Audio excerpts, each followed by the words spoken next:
안녕하세요. 소아청소년과 전문의 이재현입니다. 저희 첫째 아이가 집에서만 잘 지내다가 처음으로 기관에 등원하던 날이 저도 아직도 생생하게 기억이 나는데요. 그리고 또 한편으로는 아이가 기관에 처음 다니기 시작하면서 여러 가지 우여곡절을 겪었던 기억들도 함께 떠오릅니다. 돌 전후가 되면 아이들이 기관에 많이들 다니기 시작합니다. 오늘은 아이들이 보육기관에 다니기 시작하면 만나게 될 여러 상황들에 대해서 이야기 나눠보려고 합니다. 거의 모든 아이들이 겪는 문제이자 심한 아이들은 기관에 다니는 것을 포기하게 되는 원인은 바로 적응 문제일 것입니다.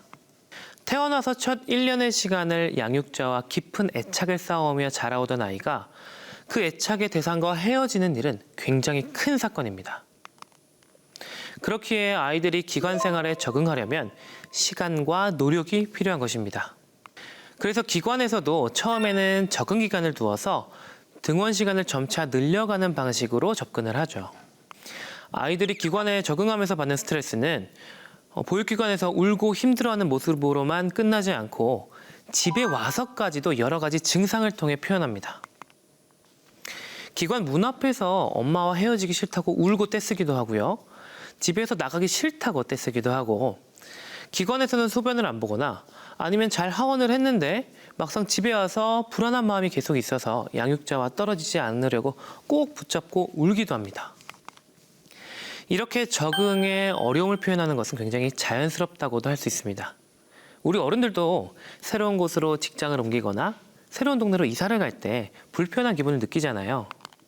이처럼 아이들도 집이 아닌 새로운 환경에 처하게 되는 상황이 힘든 것은 자연스러운 일이라고 생각해 주시면 좋겠습니다. 하지만 그렇다고 아무 도움도 필요하지 않다는 것은 아닙니다. 적응에 너무너무 많은 어려움을 겪는 아이들은 가정보육을 조금 더 이어갈 수 있는 상황이라면 아이의 등원 시기를 늦추는 것도 방법이 되겠지만, 피치 못할 사정으로 아이를 기관에 꼭 맡겨야 하는 가정들도 많죠. 그래서 아이가 기관에 잘 적응할 수 있도록 현명하게 대처하는 것이 중요하겠습니다. 아이가 어떤 상황에서든 새로운 환경에 잘 적응하려면 우선 안정된 애착이 형성되어야 합니다. 한 그루의 나무가 큰 가지들을 만들어서 높은 하늘까지 솟아오르려면 튼튼한 뿌리가 필요하듯이 아이들이 세상으로 나아가기 위해서는 건강한 애착이라는 뿌리가 필요합니다. 그래서 가정에 있을 때 아이들에게 더 많은 사랑을 쏟아주시는 것이 가장 기본이라고 할 수 있습니다. 애착이 튼튼한 아이는 엄마와 헤어질 때 울더라도 기관에 잘 적응하고 하원 후에 집에서도 일상을 금방 회복해냅니다. 그리고 또 양육자분들이 아셔야 되는 태도가 한 가지 있는데요.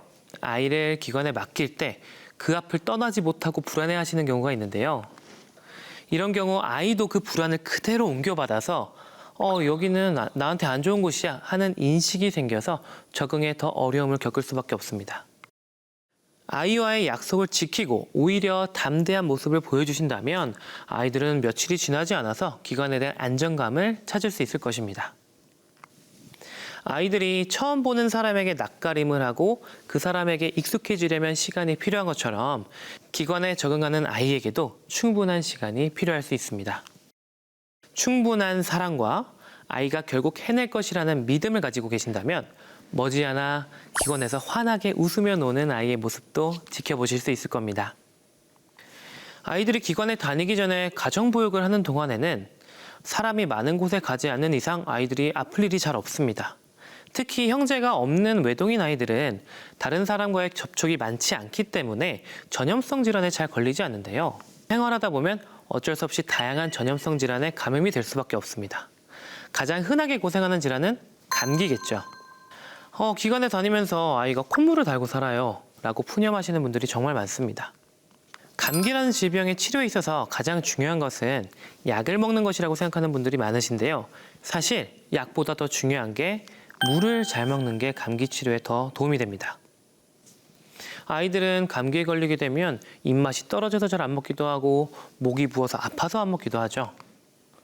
거기다 아기들의 피부는 매우 얇기 때문에 열이라도 난다면 피부를 통한 수분 손실이 많이 발생하고, 이 작은 아이가 콧물을 줄줄 흘리고 있다면 콧물로 빠져나오는 수분의 양도 아이의 몸에 비해서는 많기 때문에 탈수가 발생할 수 있습니다. 그래서 이런 탈수를 예방하기 위해서는 수분 보충을 잘 해주는 것이 약 먹는 것보다 중요한 거죠. 거기다가 열이 날 때 해열제만 먹는 것보다는 물을 충분히 섭취해서 탈수를 막아주는 것이 해열 효과에 더 효과도 좋은데요. 병원에 가서 수액을 맞으면 열이 더 빨리 떨어지는 것 같잖아요. 그 이유 중에 하나도 이 탈수를 막아주기 때문인 것이 있습니다. 따라서 아이가 감기에 걸린다면 물을 조금씩 자주 마시게 하시고요.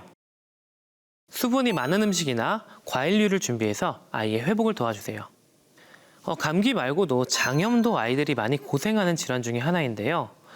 장염에 걸린 아이의 구토를 하고 설사를 하는 모습을 지켜보는 것도 마음이 참 아프지만 사실 장염의 치료에 있어서 이 마음 아픈 것 이외에 더 중요한 게 있습니다. 감기와 마찬가지로 탈수와의 전쟁을 하는 것이 장염 치료에 굉장히 중요한 포인트가 됩니다. 구토나 설사는 모두 몸에서 물이 빠져나가는 과정이고 특히 구토를 할 때는 속이 안 좋아서 잘 먹지 않아서 탈수가 생기기도 합니다. 심한 경우에는 저혈당이나 전해질 불균형까지 오기 때문에 매우 주의해야 하는 질환입니다. 건강한 어른들은 장염에 걸려서 하루 이틀 굶더라도 잘 버티는 경우가 많지만 아이들은 그 작은 몸에 저장해 놓은 영양분이 부족해서 한두 끼 제대로 먹지 못하는 것만으로도 위험한 상황이 올 수 있으니 잘 지켜보셔야 합니다. 아이의 피부가 거칠어지고 자꾸 누워만 있으려고 하는 등 컨디션이 저하되는 모습을 보인다면 이미 탈수가 와 있는 것입니다. 탈수가 발생하면 물을 충분히 섭취하거나 맹물 대신에 전해질과 당분이 함께 보충이 되어 있는 경구수액을 아이에게 주시는 게 좋은데요. 경구수액은 병원이나 약국에서도 구매하실 수 있고요. 집에서도 손쉽게 만들 수 있으니까 이 경구수액을 자주 조금씩 먹이는 방법으로 치료를 할 수 있습니다. 하지만 이 방법으로도 아이가 구역구토가 너무 심해서 입에 아무것도 넣지는 못하는 상황이라면 얼른 병원에서 주사수액 치료를 받는 것이 좋겠습니다. 아이들 사이에 유행하면 가장 많은 부모님들이 걱정하는 질환이 바로 수족구병입니다. 수족구병은 장 바이러스로 인해서 발생하고 손과 발 그리고 입에 수포가 생기는 이름 그대로 수족구병입니다. 수족구병이 문제가 되는 것은 이 질환의 전염력이 매우 강해서 전파가 정말 쉽게 되고 심지어 아이를 돌보는 부모님도 아이에게 옮아서 고생하는 경우가 많습니다. 그리고 감기처럼 열도 나고 입안의 수포 때문에 입이 아파서 잘 먹지 못하고 또 바이러스가 장 바이러스다 보니까 장염 증상을 일으키기도 하고 이렇게 여러 가지 증상을 지독하게 일으키는 질환이라고 말할 수 있겠습니다. 그래서 수족구에 걸리게 되면 보통 기관에서는 등원을 하지 못하고 집에서 격리 치료를 하라고 하는 경우가 대부분입니다. 수족구병도 결국 잘 못 먹는 것이 질병을 악화시키는 요인이기 때문에 잘 먹는 것이 치료의 가장 중요한 방법입니다. 감기나 장염에 걸린 아이처럼 수분 섭취를 평소보다 더 잘 챙겨서 해줘야 하고요. 만약 장염 증상이 없다면 과일이나 아이스크림 같이 아이가 아파도 먹을 수 있는 식품으로 탈수와 저혈당을 예방하는 것도 방법이 됩니다. 만약 아이가 입안 통증이 너무 심해서 아무것도 먹으려고 하지 않는다면 식사 30분 전에 해열 진통제를 먼저 먹여보세요. 이 해열 진통제는 이름 그대로 진통 효과가 있기 때문에 약의 진통 효과가 아이가 음식을 먹을 수 있도록 도와줄 수 있습니다. 아이가 기관에 가는 것은 처음에는 부모도 힘들고 아이도 힘든 일이 맞습니다.